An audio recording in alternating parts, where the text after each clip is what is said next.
Welcome everyone. Today our topic is going to be on security compliance and reducing risk. It's going to be in the context of a project done at National Instruments, and we're fortunate to have Josh here with us today. So some quick introductions. My name is Eric Bushman. I'm the Vice President of Solutions Engineering at Paymetric. I've been with the company since it was founded in 1998 and have a background in enterprise solution secure payment integration. And Josh, who is our speaker today, is, as was mentioned earlier, the Information Security Program owner. He comes at this topic with a CISSP background, so a deeper data security background than simply just PCI security, although that will be a focus of the discussion today. Josh graduated from the University of Texas at Austin with a bachelor's degree in computer science in 2002. He currently works for National Instruments, and in his current role, he manages all compliance, security architecture, risk management, and vulnerability management. So with that said, let's go ahead and jump into the presentation. I'm going to turn it over to Josh. Hey guys, this is Josh Sokol. As Eric mentioned, I work for a company called National Instruments. National Instruments is headquartered in Austin, Texas. That said, we've got offices all over the world, in nearly 50 countries around the world. We're sitting at somewhere around 7,500 or so employees globally, but Austin is far and away our biggest site. National Instruments, in case you aren't aware, we do measurement, test, and automation. So you think about robots and cool stuff like that. We do that kind of thing. We handle everything from a company that makes beer like Shiner and measuring the temperatures of the wort to companies like Boeing trying to figure out how to make airplanes fly faster and smoother and things like that. So National Instruments is a global company, and one of the things that National Instruments has to do is we have to be PCI compliant. That's as a result of us processing all sorts of credit cards and things like that. So a little bit about the Information Security Program, which is the program that I run at National Instruments. The program has existed for about 7 years. That said, I've been at National Instruments for about 10 years, just over 10 years. The Information Security Program was justified based on my success leading the security practice on the web systems team, which was the original team that I joined at NI that handled architecture for NI.com. So how do we stand up servers and what platforms do those servers run? And eventually security became part of that. And when I took over the Information Security Program, or when I started the Information Security Program rather, management came to me and they said, hey, we want you to focus on compliance and beating it down to make it as easy as possible. And then any spare time that you have can be used to focus on other security initiatives. And I think we all know that compliance and whatnot isn't the sexiest thing in information security. For me, certainly not. And so I wanted to focus more of my time on those other things. So I started off and tried to figure out how do I make this as small as possible. The Information Security Program, back when it first started, was just me. But today I manage a team of 3 full-time security professionals, which is actually a pretty small-sized team for a company the size of National Instruments. So talk about National Instruments. In the scope of PCI, we have roughly $1.3 billion in annual revenue. And at the time that we first started looking into PCI compliance, we were sitting somewhere around about 30,000 credit card transactions per year. In case you don't have a lot of experience with PCI DSS, 30,000 credit card transactions puts you squarely in PCI compliance level 3. And PCI compliance level 3 goes from where we're at all the way up to about 1 million credit card transactions. So we're a long ways away from having to move to PCI compliance level 2. The major benefit of that is that we're able to do self-assessment. So when it comes to analyzing where we sit today with respect to the PCI requirements, we're able to determine what our approach is, we're able to do our own assessment and come back with, yes, we're compliant, or no, we're not. And the major impetus here wasn't necessarily that we wanted to do everything with respect to the PCI requirements. The impetus for becoming PCI compliant was really our merchant bank was pushing on us to become PCI compliant. So depending on how much you know about PCI DSS, one of the key things to becoming PCI compliant according to PCI, is network segmentation. And specifically, PCI DSS talks about how do you isolate the cardholder data environment from the rest of your environment. And they talk about if you're able to do network segmentation, you're able to reduce the scope of the PCI assessment, the cost of the assessment, the cost and difficulty of implementing and maintaining your controls, and then the overall risk to the organization. However, in our environment, there was a big problem. Our system and our network architecture actually prevented us from fully separating out that cardholder data environment from the rest of our NI.com environment. So we couldn't use the network segmentation approach to restrict PCI DSS, which meant that literally everything in our environment was in scope. So I happened to stumble across this other document. This other document was the PCI DSS Tokenization Guidelines. And it basically talked about, it said the key for merchants wishing to reduce their PCI DSS scope is to not store, process, or transmit cardholder data. And where there's a need to store cardholder data, retention should be limited to that which is required for business, legal, or regulatory purposes. And if you don't need it, don't store it. And this was something that kind of struck me as maybe a different way to approach the problem. If I can't do the segmentation and get the data into its own little segment of our network, do I really need to store the data at all? And so the chart here, figure 3, is actually straight out of that document, and it talks about how the potential for scope reductions in your merchant environment goes up as you kind of move out from the merchant environment to a service provider, a tokenization service provider. And so you can see there, on the bottom, you have the merchant basically doing on-premise tokenization in the cardholder data environment. You still have a huge scope because all of those tokenization systems are in scope for your compliance. And then they have kind of a hybrid model, and eventually it moves up to this idea of outsource tokenization and outsource cardholder data environment, where you're basically taking your entire card processing and you're moving it off to somebody else. So here we see what tokenization actually is. And in our case, we worked directly with our merchant bank to kind of vet out the solution here to make sure that they were okay with our approach. And we leveraged a product from Akamai called Edge Tokenization. And the Edge Tokenization product was great because we were an Akamai customer. We were already using them for caching and edge routing and all these other things to make NI.com perform faster. So why not use something like this? And the concept was that when you have a form on your website and that form has a credit card in it, that's sitting in the user's browser. And when they click the submit button, it's not going straight to our servers on the back end. It's actually going through Akamai's infrastructure. So if we can actually label the field that has the credit card data in it, then we can actually, in the cloud, strip out that credit card number, send it off to a tokenization provider.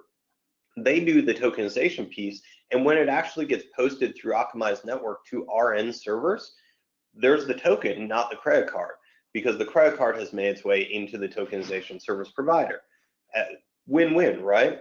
So we move on, and our PCI compliance is effectively complete. We're able to say, yeah, we've tokenized our credit card data, we're no longer seeing cards in our NI.com environment, therefore we've completed this tokenization approach. Unfortunately, there was a problem, and the problem was that we have all these customer service representatives that are still required to process credit cards manually for phone orders. So if a customer calls in and says, hey, I want to buy a compact DAC system, or I want to buy a copy of LabVIEW, they'll ask for a credit card number over the phone. And so the merchant bank said, well, wait a second, you guys aren't 100% in compliance. Your e-commerce solution is, but we have this whole side thing where if a victim's computer, if one of your CSRs gets infected with some sort of malware, and that malware does some sort of screen grabbing or key logging, now all of a sudden that credit card that they're entering into their system, even though it's being tokenized before it goes into your back end, well, that could be compromised. And so PCI DSS, according to our merchant bank and the consultants that we're working with, it applied to their systems as well, which meant all of a sudden I had to go to these customer service reps and I had to remove their admin privileges, and we had to log all the activities that are happening, and we had to limit the connectivity to and from their system. And all of a sudden, all this work that we had done to try and get us to be PCI compliant was suddenly unraveling, to be honest with you. And then there was a bigger wrench, which was Akamai came back to us a couple years after we had originally implemented this, and they said, sorry, we don't have a lot of customers on this edge tokenization platform, so we're going to phase it out. We're not going to be doing the tokenization thing after X date. And it made me really heartbroken, to be honest with you, because you know, we were using Akamai, things seemed to be working out really, really well. But yeah, it made me sad. So in any case, this is when we started talking with Paymetric. And through a number of conversations with Paymetric, we learned that they had a whole bunch of options around this stuff. In fact, they had several different options, different ways to replace our website front-end solution. Maybe not as graceful as the Akamai solution, but things that work just as well. Options around the form post, options around Ajax, iframes, and then they even had their own hosted option. They were able to integrate with our Oracle systems on the back end. So when somebody was entering data into Oracle, that was getting tokenized and moved off. And then the big bonus here was that they had a solution that actually solved for the CSR problem that I mentioned before. Specifically, they have a product called XI Intercept that allowed us to remove those CSR machines from the PCI scope. So here's how that guy works. It's something called a P2PE device. The P2PE device is basically a terminal that sits off to the side of the CSR computer. That device is just a keypad like you see here, and the device itself has an encryption chip built into it. And it actually has a key that's a unique key to us that is effectively put into that device at the factory, and there's no way to tamper with it. In fact, if you tamper with it, the whole device, it breaks. And so what happens with this, guys, it's plugged into your computer via USB. You enter your credit card number into that, or the CSR does, enters the credit card number into this terminal. It gets encrypted in the device, and the USB connection is really just used as a pass-through to send that credit card, the encrypted card information, over the device's internet connection. So the computer itself never sees the credit card number, which means that the computer itself is never actually in scope for PCI compliance. So this guy then sends it off. Their system takes that credit card number, it turns it into a token, and then the computer pops back up with, here's the token for the credit card number that you just posted. And then they can paste that token into whatever field they normally would, just like a credit card number would. So the cool thing about this is that there's actually a separate self-assessment questionnaire called the P2PE SAQ.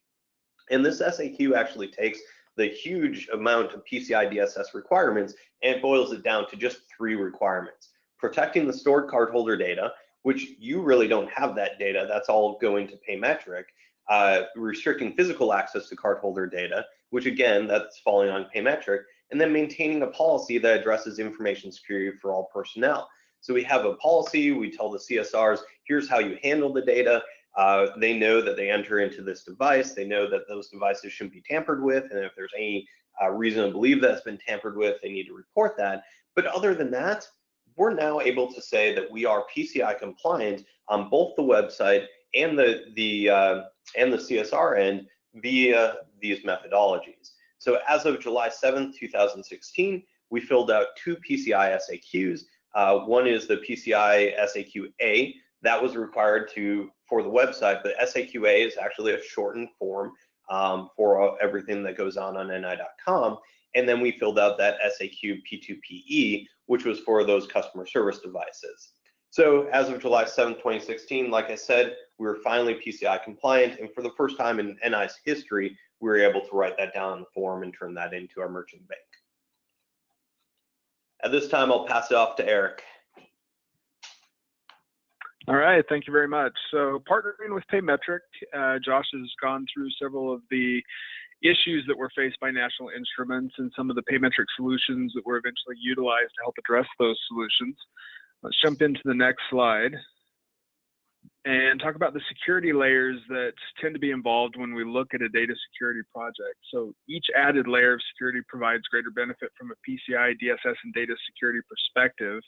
Paymetric services are offered in the cloud, so all of our solutions are accessible via web service calls, other than maybe the on-site components such as the pin pads which are used. But we focus on putting a secure fence around the data that's stored And here we're representing different ERP solutions. So an SAP or an Oracle solution could also be data that's captured and passed from an e-commerce solution.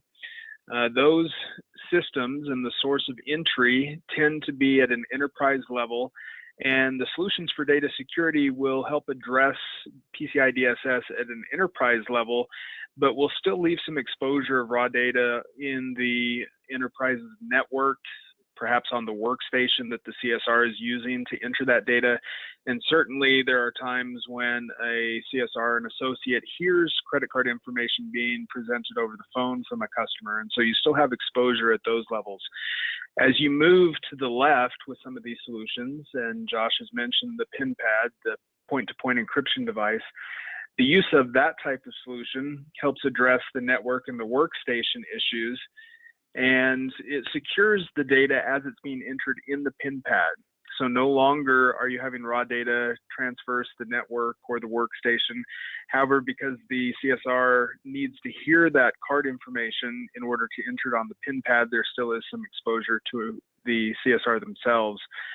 As we move a little further to the left, there are solutions which can be used to take the associate or the CSR out of the equation as well. One of those is an email trigger solution. I should also say that as we start from the ERP and move left, there may be more and more disruption or added time to the entry process. Having to switch from your keyboard to a PIN pad device may add some additional time and complexity to the order entry or order capture process. An email trigger solution is such that instead of having the CSR enter the data, they will send an email to the customer, which the customer then opens on their own device in a browser, and it prompts them to enter the payment details, the card number, within that browser session, and then the tokenization happens between the user's device and the merchant's tokenization account at Paymetric. And then that information is made available to the CSR, pulled back into a merchant system to be used to process a payment.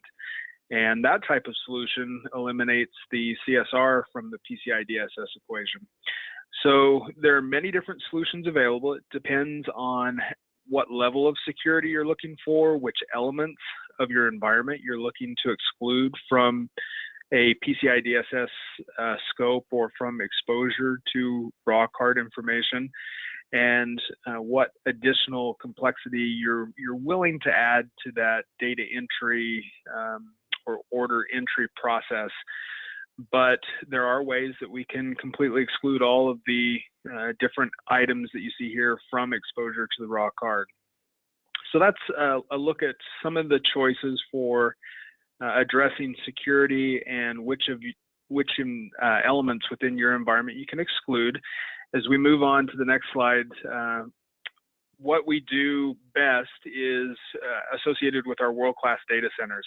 So we're going to help you address security, operational continuity, and PCI DSS compliance.